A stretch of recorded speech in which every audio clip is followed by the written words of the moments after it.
I was halfway through my morning coffee when I saw the valet stand going up in our community parking lot, and something about it made my stomach drop like I had just swallowed a rock.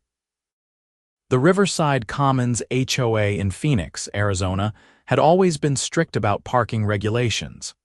We paid hefty monthly fees specifically for covered parking spots and guest spaces. So when I noticed three guys in matching burgundy vests setting up a podium with a cash register right at the entrance of our lot on that Tuesday morning in March, I knew something was deeply wrong. I lived on the third floor of Building C, and my balcony gave me a perfect view of the main parking area. I had moved into Riverside Commons about 2 years ago after my divorce, looking for a fresh start in the desert city. The community was nice enough with its Spanish-style architecture, community pool, and supposedly well-maintained common areas. The HOA fees were steep at $400 a month, but the property manager assured me it covered everything from landscaping to security to those precious covered parking spots. The woman running our HOA was named Barbara Hutchins, and she was exactly what you would picture when someone says the word Karen.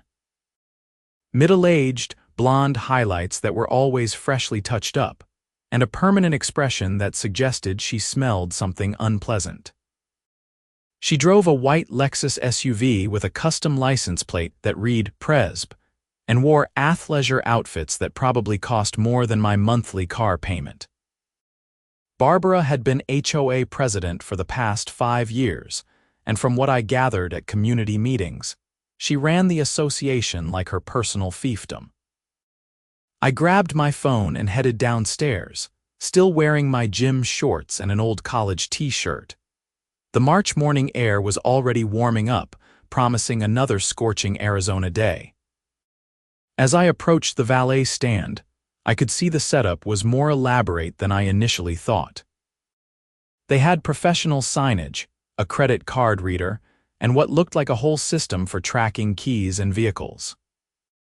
"Excuse me," I said to one of the valets, a young guy who could not have been older than 25. "What's going on here?" He smiled with practiced customer service charm. "Good morning, sir. We're Premium Valley Valet Services.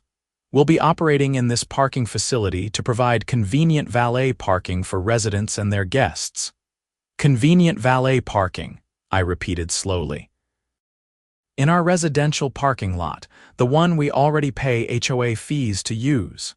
His smile faltered slightly. "You'll need to speak with your HOA president about the arrangement details. We're just the service provider. And how much does this convenient service cost?" $20 for the first 2 hours, $15 per hour after that. Or residents can purchase a monthly unlimited pass for $250. I felt my blood pressure rising. $250. On top of the $400 we already pay monthly. The valet shrugged apologetically. "Again, sir, you'll want to discuss this with your HOA." I pulled out my phone and called Barbara's number, which was listed on the HOA website. It rang 4 times before going to voicemail. Her recorded voice, dripping with false sweetness, asked me to leave a detailed message. I hung up and immediately sent an email instead, keeping it polite but firm, requesting an emergency meeting about the unauthorized valet service in our parking lot. Then I did what any reasonable person would do in 2026. I posted about it in our community's Facebook group. The response was immediate and volcanic. Within 10 minutes, I had 37 comments from other residents who were equally confused and angry. Nobody had been informed about this. There had been no notice, no vote, nothing in the monthly newsletter.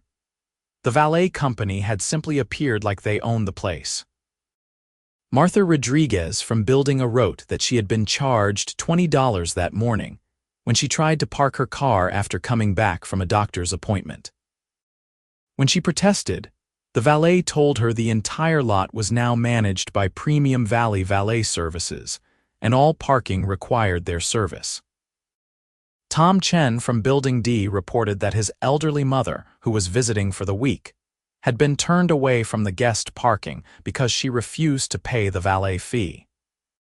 She ended up having to park on the street 3 blocks away. The Facebook group was exploding with outrage and still no response from Barbara. I decided to take a different approach. I walked over to the community office, a small building near the pool area that served as the HOA's administrative center. The door was locked and a printed sign taped to the window read, "Office closed for facility improvements. Please email all inquiries." Facility improvements. Right. I went back to my apartment and started digging. If Barbara thought she could slide this past us without explanation, she clearly underestimated how much free time and determination a software engineer working from home could muster. I started with the HOA's governing documents, which were technically public record for all residents. I had downloaded them when I first moved in, but had never read them thoroughly. They were dry and legalistic, but I forced myself through them. According to our CC and Articles, covenants, conditions, and restrictions, any contract exceeding $10,000 annually required a vote from the board of directors, which consisted of Barbara and 4 other residents. Any contract exceeding $50,000 required a full community vote. A valet service operating in our lot would definitely exceed $10,000. If they were charging residents and guests, the revenue would be substantial. This meant Barbara either had board approval and kept it secret, or she acted unilaterally, which would be a serious violation of her fiduciary duty. I checked the meeting minutes posted on the HOA website. The last board meeting was 3 weeks ago, and the minutes mentioned nothing about valet services. In fact, the minutes were suspiciously brief, covering only routine matters like approving the previous month's financials and discussing pool maintenance. My phone buzzed with a text from my neighbor Derek, who lived 2 doors down. "Dude, are you seeing this parking situation? This is insane," I texted back. "Yeah, I'm investigating." "Something doesn't add up." Derek responded, "I'm a lawyer, contract law, mostly business stuff. Want help looking into this?" That was exactly what I needed. "Absolutely, come over whenever." Derek showed up 15 minutes later with his laptop and a legal pad. He was in his early 40s, recently promoted to partner at his firm, and had the kind of meticulous attention to detail that made him excellent at his job. We set up at my dining table and started pulling apart every document we could find. "Okay," Derek said, adjusting his glasses as he scrolled through the HOA bylaws on his screen. "The president has authority to enter into contracts for routine services like landscaping or maintenance without board approval, but those are capped at $10,000 annually. Anything beyond that needs board authorization. A valet service arrangement is definitely not routine maintenance." "So she violated the bylaws just by hiring them," I said. "Potentially." "But here's the thing." Derek pulled up something on his laptop. "I did a quick search on Premium Valley Valet Services. They're a registered LLC in Arizona, established 8 months ago. The registered agent is listed as Marcus Hutchins." "Hutchins," I repeated, "as in Barbara Hutchins?" I did a little more digging. Marcus Hutchins is her son. He's 29, lives in Scottsdale, and according to his LinkedIn, he worked in nightclub management until last year. The pieces were starting to fit together in a deeply unpleasant way. So Barbara hired her son's company to operate a valet service in parking spaces that residents already pay for through HOA fees. "And the company gets to pocket the valet charges," Derek added. Meanwhile, Barbara probably justified it to herself as providing a service if she bothered justifying it at all. "But wait," I said, thinking it through. "If residents are being forced to pay for valet service to park in spaces they already have rights to, that's basically theft. And if Barbara's directing that money to her son's company, she's personally benefiting from HOA resources. Derek nodded grimly. That's embezzlement. Or at minimum, it's a serious breach of fiduciary duty. The HOA president is supposed to act in the best interest of the community, not funnel money to family businesses. We spent the next 2 hours building our case. Derek drafted a formal complaint letter citing specific bylaw violations. I compiled screenshots of all the Facebook comments from residents who had been charged or turned away. We also documented everything we could find about Premium Valley Valet services and its connection to Barbara's son. By early afternoon, we had a solid foundation, but I wanted more. I wanted to know exactly how much money was changing hands and where it was going. I decided to do some old-fashioned surveillance. I grabbed my camera, the nice DSLR I used for landscape photography as a hobby, and positioned myself on my balcony with a clear view of the valet stand. For the rest of that Tuesday, I photographed and documented every transaction. The valets were busy. Residents coming and going, visitors, delivery drivers, everyone was being charged. Most people paid, though several argued heatedly with the valets. One elderly woman from Building B nearly cried as she counted out $20 in small bills from her purse. That image stuck with me, fueling my anger. By 5 p.m., I estimated the valet stand had processed at least 60 transactions. If the average charge was $20, that was $1,200 in a single day. Multiply that by 30 days, and Premium Valley Valet was potentially pulling in $36,000 monthly from our parking lot alone, nearly $500,000 annually. And we were paying $400 a month in HOA fees specifically to have access to that parking. Derek came back over that evening, and I showed him my documentation. His expression grew darker as he reviewed the photos and my calculations. "This is worse than I thought," he said.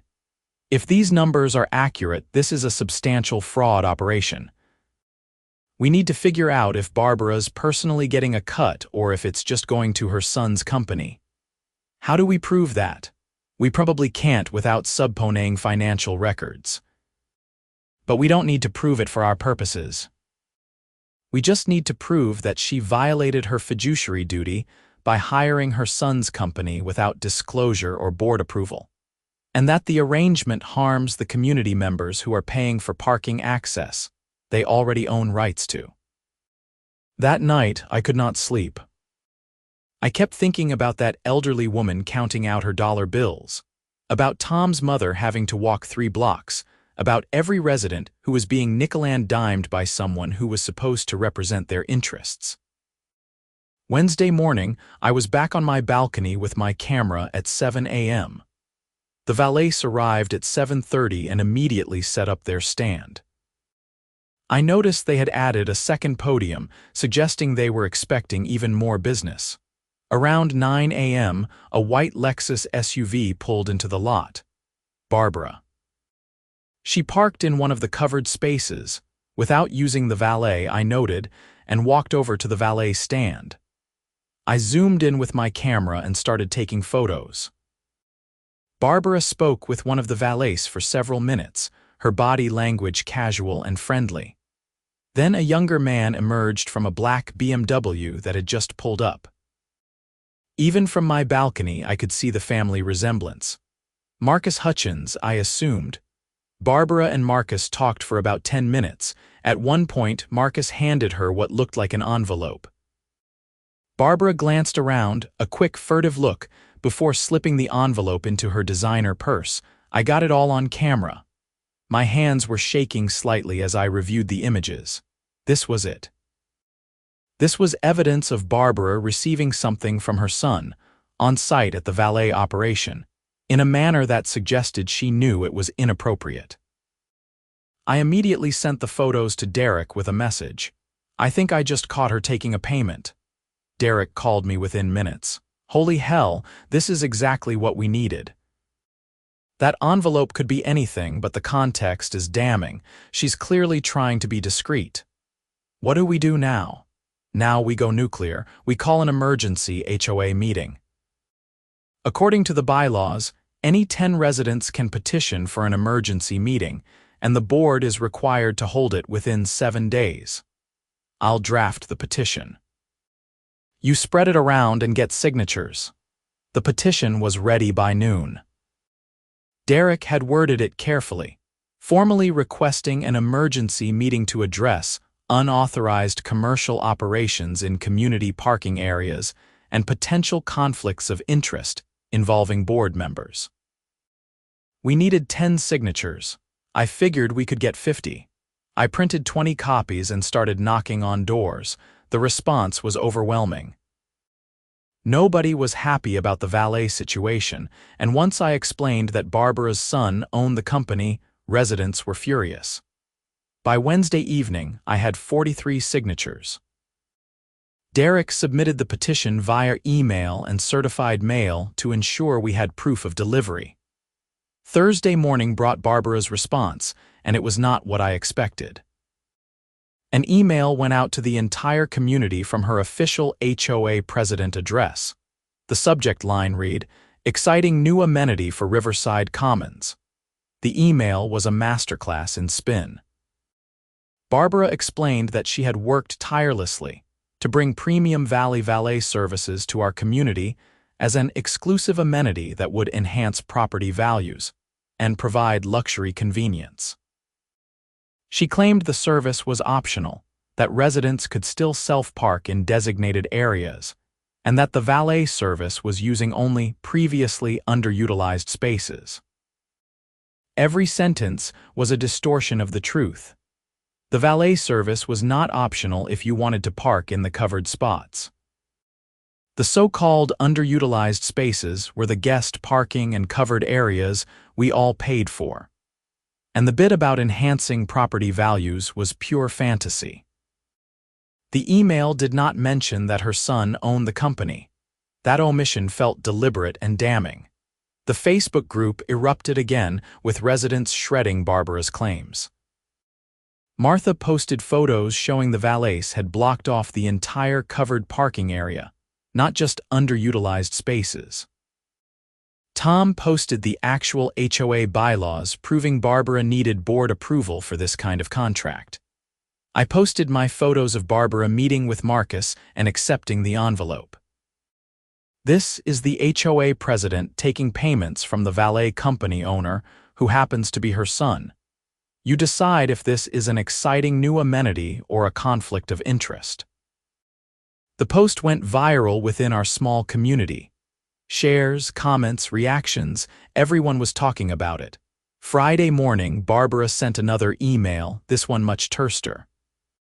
She acknowledged receipt of the emergency meeting petition and announced the meeting would be held the following Wednesday at 7 p.m. in the community clubhouse.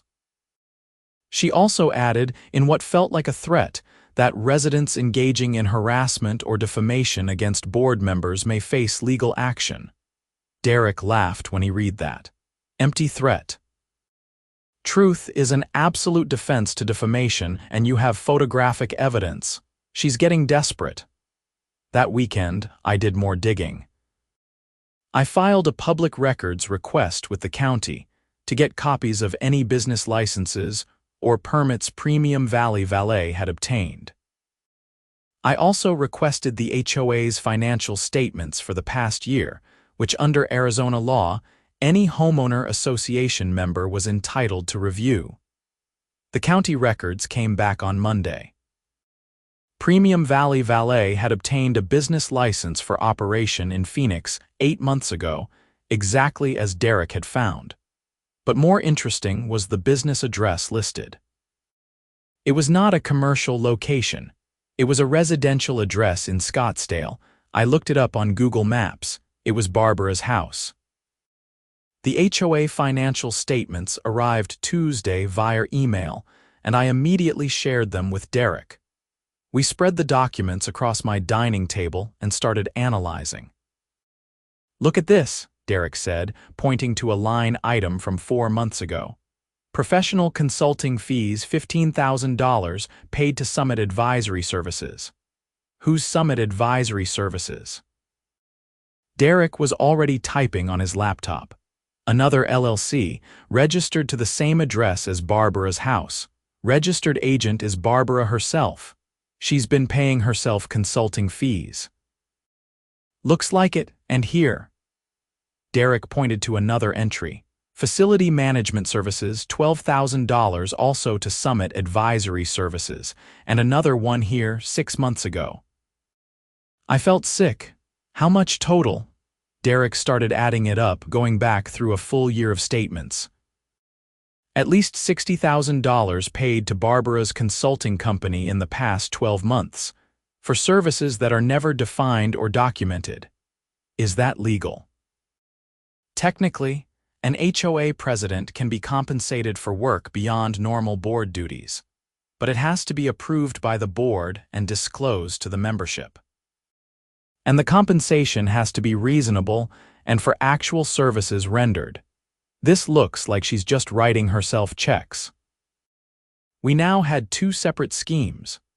Barbara paying herself through a fake consulting company and Barbara's son's valet company extracting money from residents.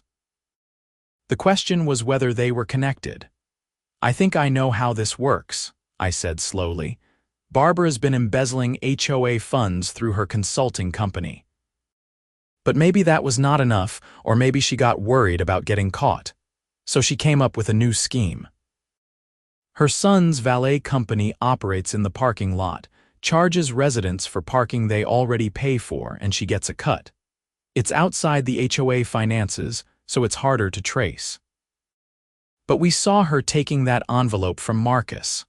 Derek nodded. And the beauty of it, from her perspective, is that the valet revenue does not go through the HOA books at all.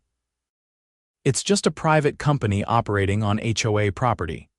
Except she's the one who authorized it, she's benefiting from it, and she never disclosed the conflict of interest. We need to bring this to the police, I said. Eventually, yes, but let's see how the emergency meeting goes. If we can get her removed as president and get the board to cooperate, we might be able to resolve this through civil channels. If she digs in or tries to cover it up further, then we go to law enforcement. The days leading up to Wednesday's meeting were tense. The Facebook group became a war zone of arguments, with a few residents defending Barbara, claiming we were witch hunting, that she had done a good job maintaining property values, that the valet service was actually convenient. But the vast majority were angry and demanding answers. Barbara posted a long, rambling defense on Tuesday night. She insisted she had done nothing wrong, that every decision she made was in the community's best interest, that people were taking things out of context. She admitted that Marcus owned Premium Valley Valet, but claimed she had recused herself from the decision to hire them, that the board had approved it. I immediately checked with the other board members. I had been collecting contact information all week. Of the 4 board members besides Barbara, I managed to reach 3. None of them knew about the valet arrangement until it appeared. None of them had voted on it.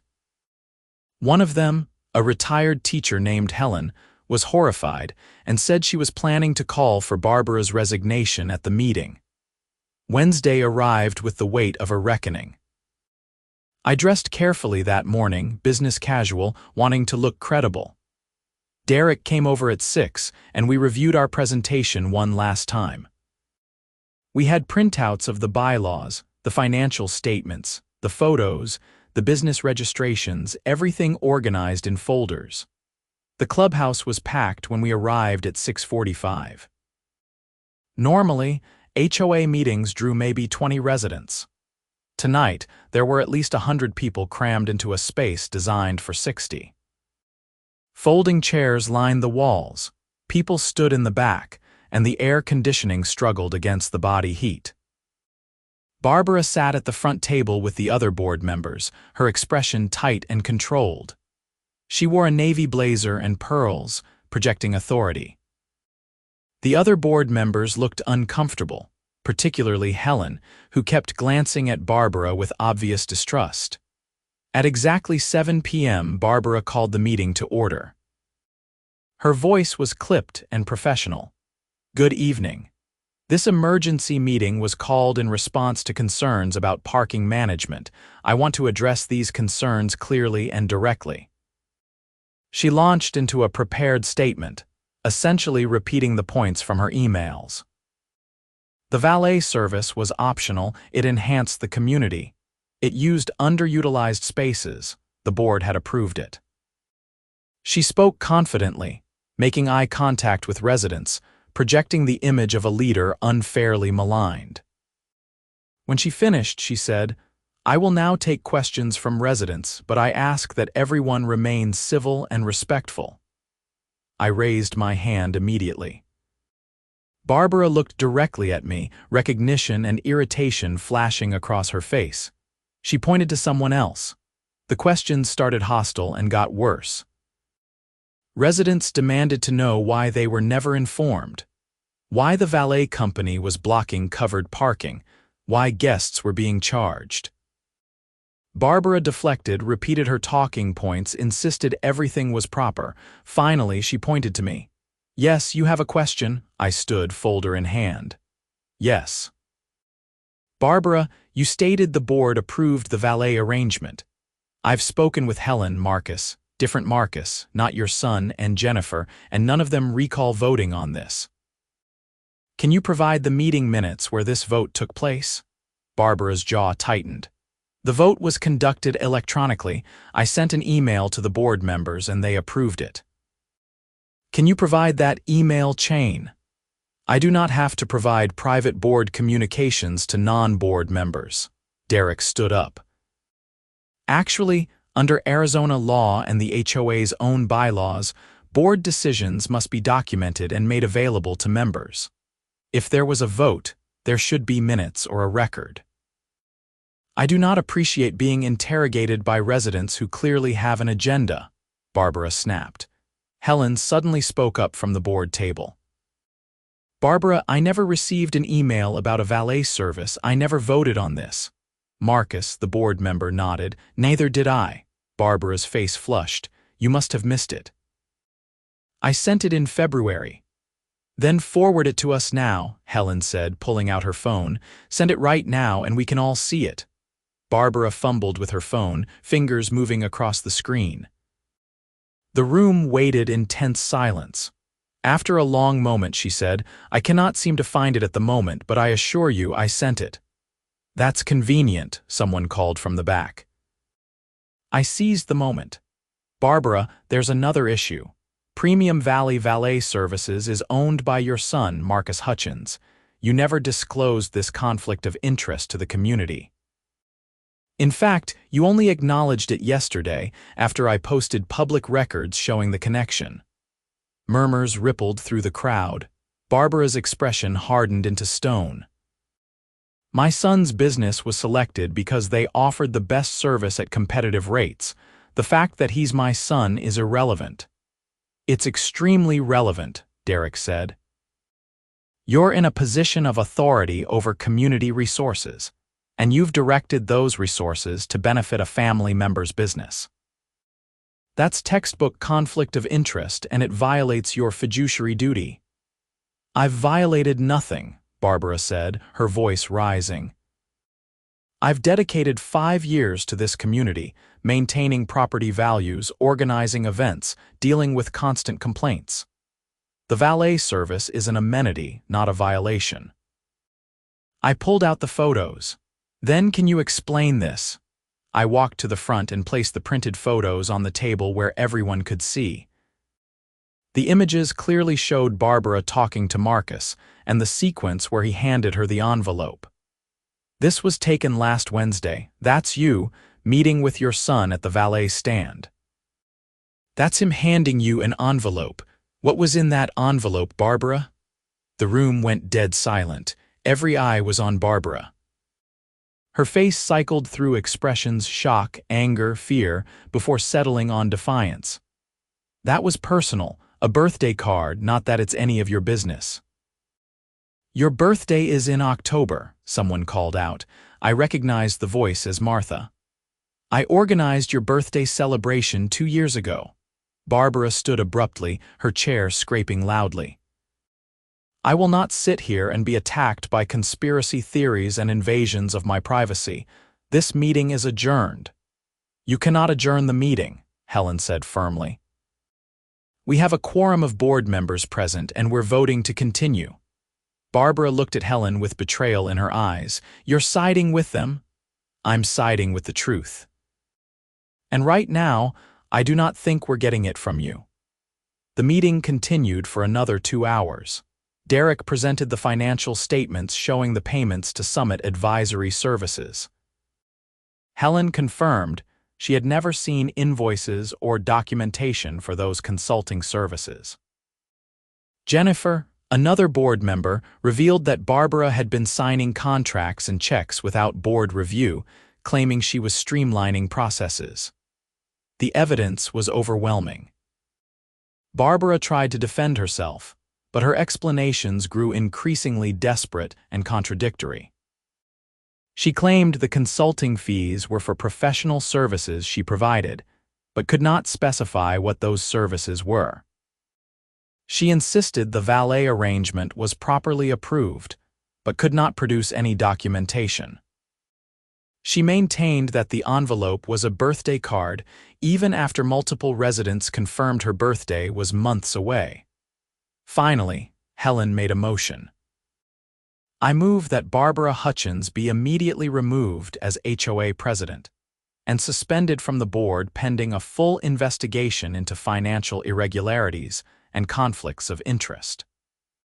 "Second," said Marcus, the board member. "All in favor?" Helen called. 4 hands went up, everyone except Barbara.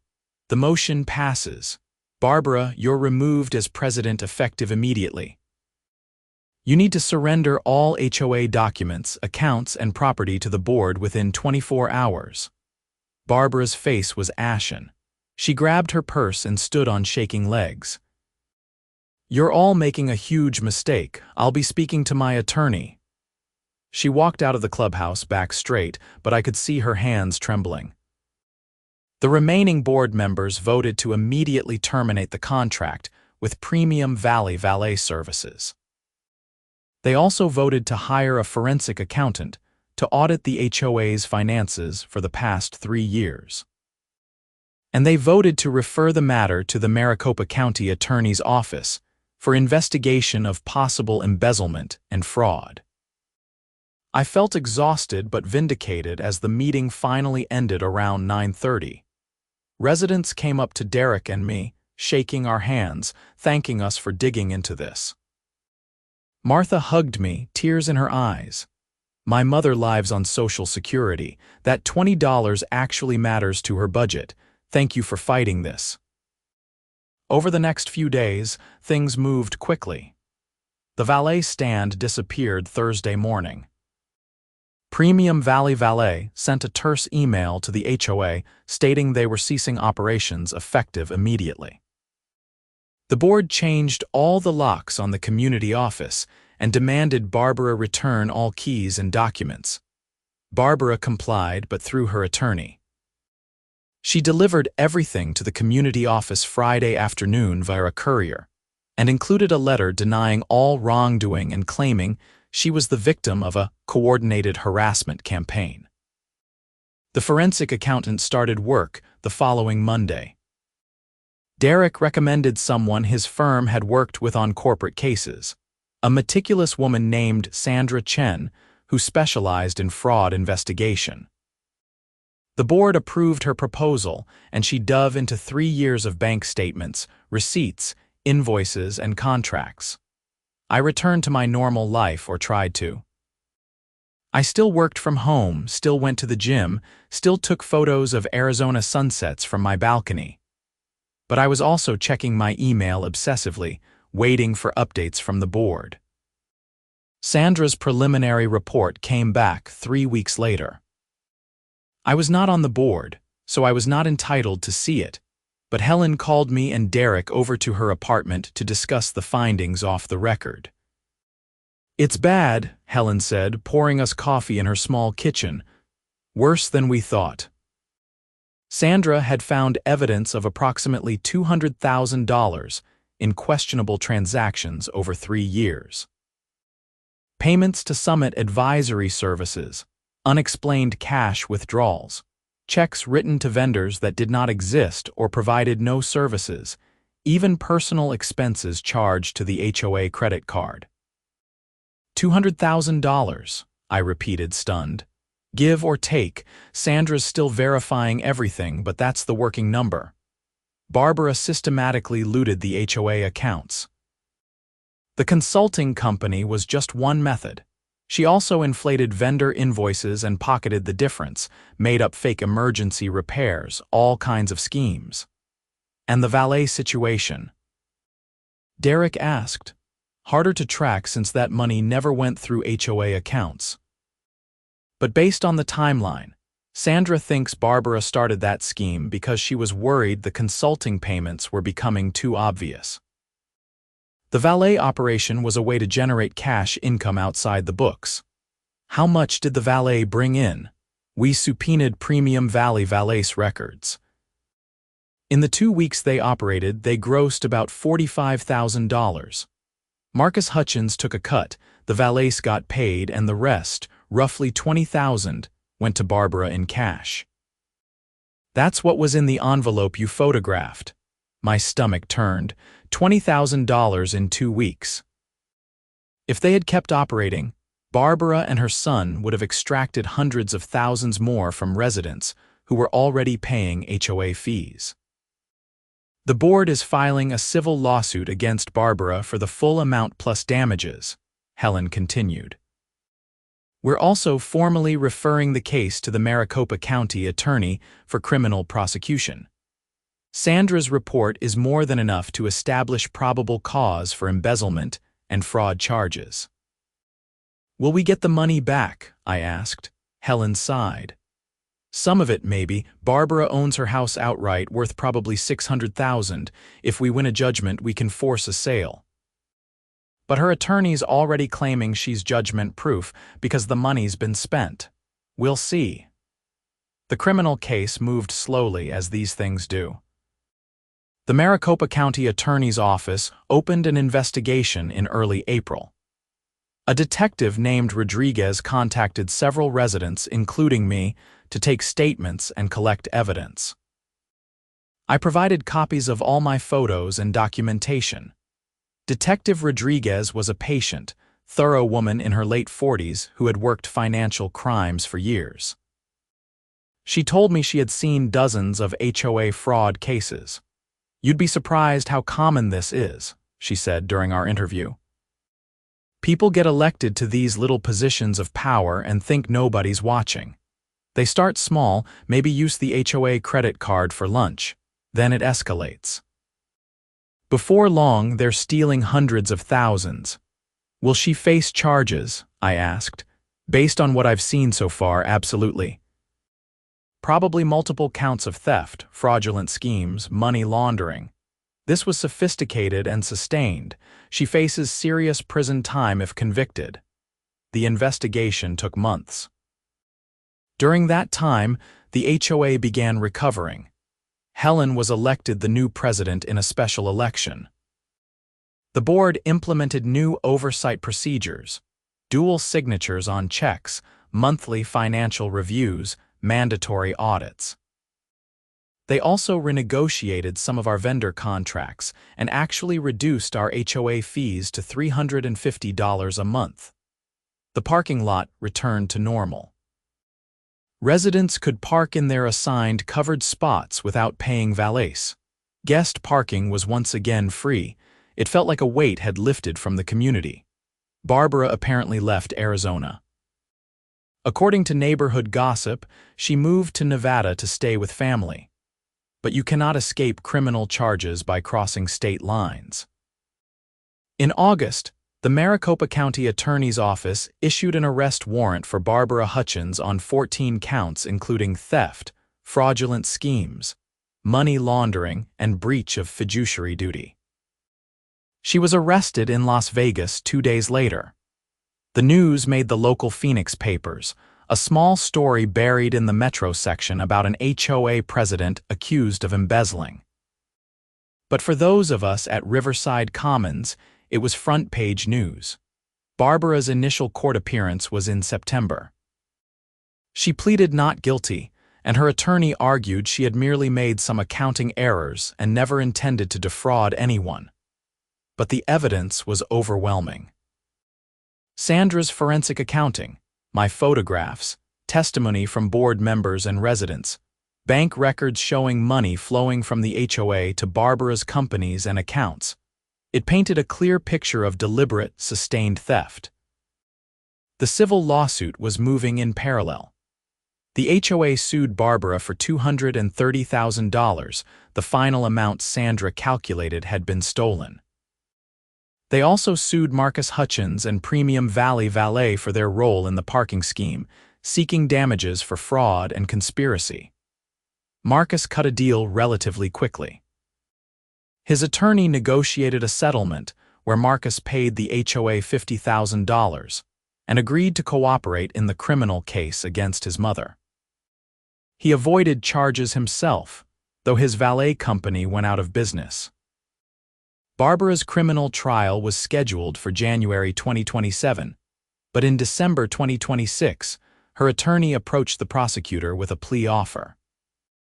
Facing overwhelming evidence and the prospect of a lengthy trial, Barbara agreed to plead guilty to multiple counts in exchange for a reduced sentence. The plea hearing was on a cold December morning. I took the day off work and drove to the Maricopa County Superior Court downtown. Several other residents came too: Helen, Derek, Martha, Tom.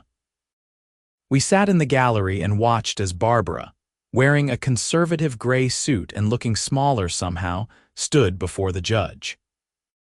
The prosecutor read the charges. Barbara was pleading guilty to 5 counts of theft, 3 counts of fraudulent schemes, and 2 counts of money laundering.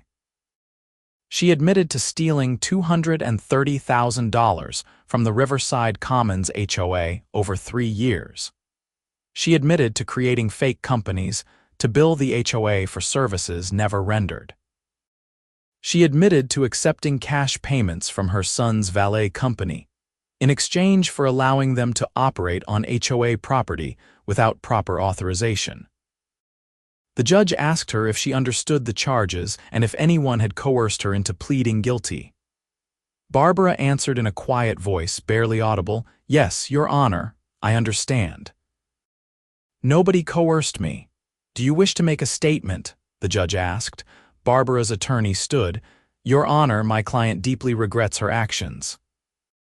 She was going through a difficult time financially after her divorce, and she made terrible choices. She's ashamed and wants to make amends." The judge looked unimpressed. "Miss Hutchins, you held a position of trust. Your neighbors elected you to manage their community resources, and you systematically stole from them for years. You targeted vulnerable people, including elderly residents on fixed incomes. The court takes these offenses very seriously." Sentencing was set for February. Under the plea agreement, the prosecutor recommended 5 years in prison followed by 10 years of probation, and full restitution of $230,000, plus interest and penalties. When I left the courthouse that day, I felt a complex mix of emotions: relief that justice was being served, sadness that it had come to this, anger that Barbara had betrayed our trust so thoroughly, but also gratitude that we had caught her, that we had fought back, that the system had worked. The sentencing hearing in February was brief.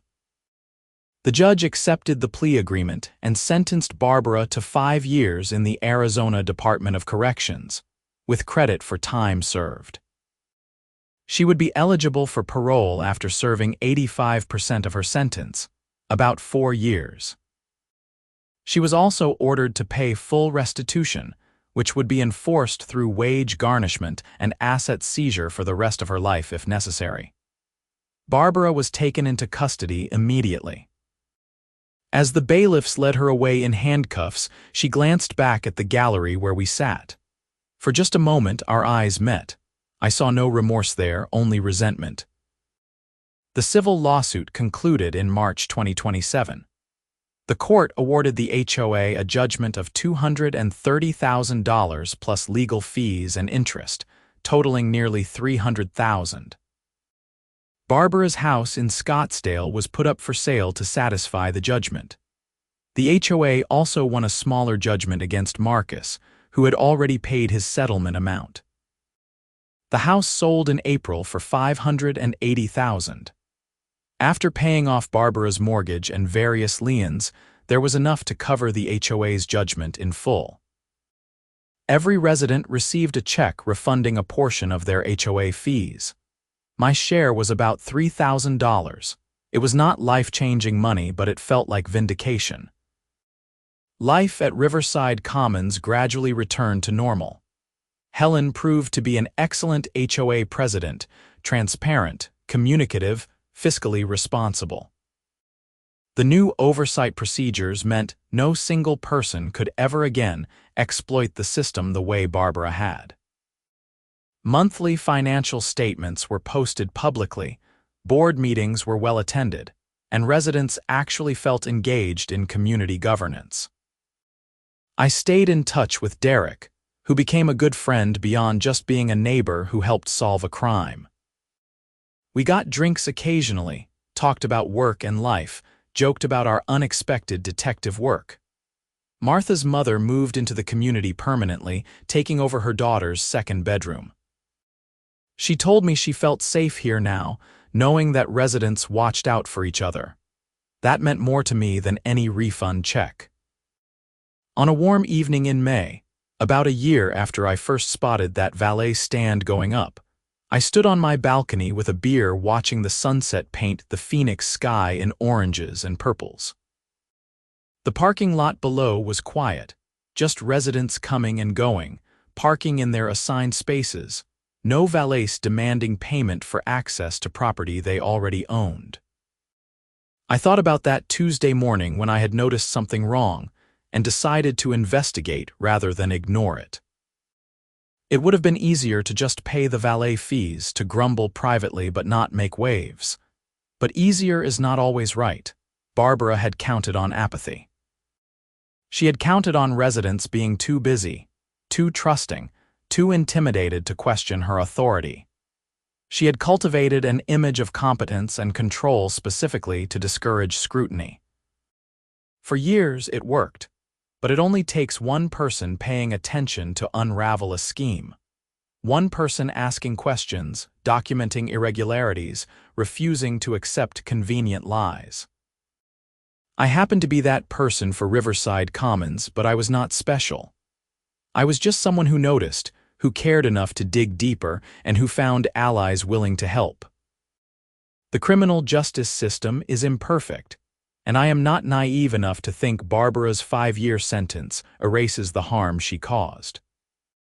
Some of the stolen money funded her lifestyle for years before we caught her. Some residents, particularly the elderly on fixed incomes, suffered real hardship from her schemes. No amount of restitution fully repairs that breach of trust, but we did what we could. We exposed the fraud, removed a corrupt official, recovered most of the stolen funds, and implemented safeguards to prevent future abuse. We proved that HOA tyranny is not inevitable, that residents have power when they organize and hold leaders accountable. The HOA system in America is strange and often dysfunctional. These little quasi-governments wield significant power over people's homes and lives, yet they operate with minimal oversight and attract the worst kinds of petty authoritarians. Barbara was not an anomaly, she was a predictable result of a system that concentrates power without accountability. But the system also allows for correction. Bylaws provide mechanisms for removal and oversight. State laws impose fiduciary duties and criminal penalties. Civil courts offer remedies for theft and breach. When residents engage rather than disengage, when they use the tools available to them, they can fight back effectively. I finished my beer and went back inside. My laptop was open on the dining table, work emails waiting. Life continued, ordinary and routine.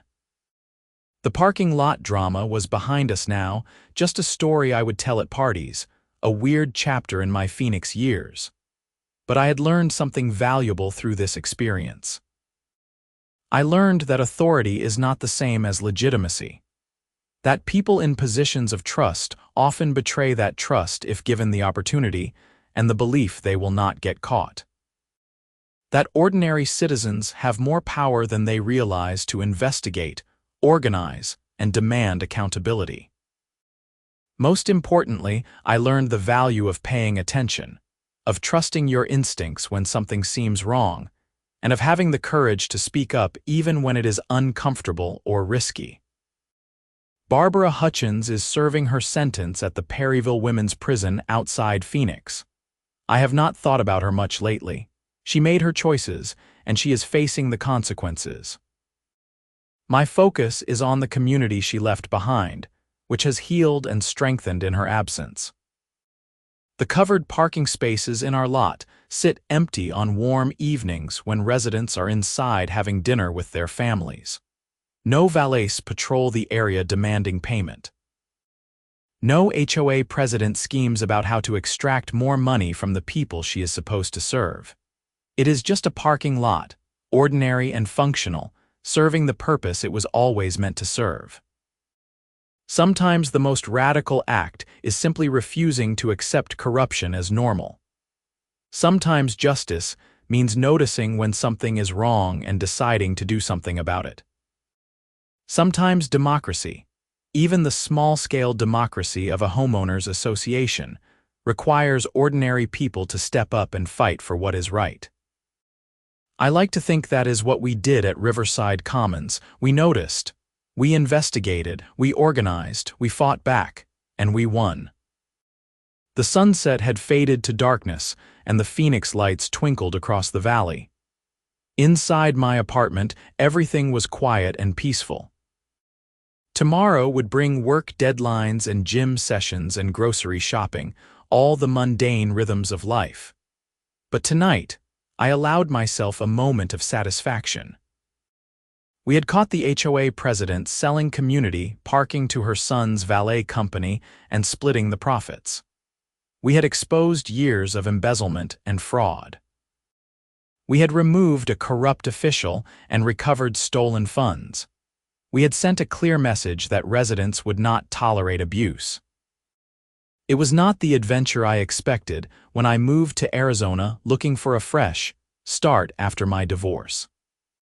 But in a strange way, it gave me something valuable, a reminder that I could make a difference, that I could stand up to wrongdoing, that I had more courage than I had given myself credit for. The HOA drama was over, but the lessons remained. Pay attention. Ask questions, trust your instincts, document everything, find allies. Use the tools the system provides. Do not let corruption hide behind authority. These are good principles for HOA politics. They are also good principles for life. I closed my laptop and headed to bed, ready for whatever tomorrow would bring. The parking lot outside my window was quiet and dark, exactly as it should be. No schemes, no fraud, no valets. Just a community of neighbors living their lives, protected now by oversight and accountability. Sometimes that is enough. Sometimes that is everything.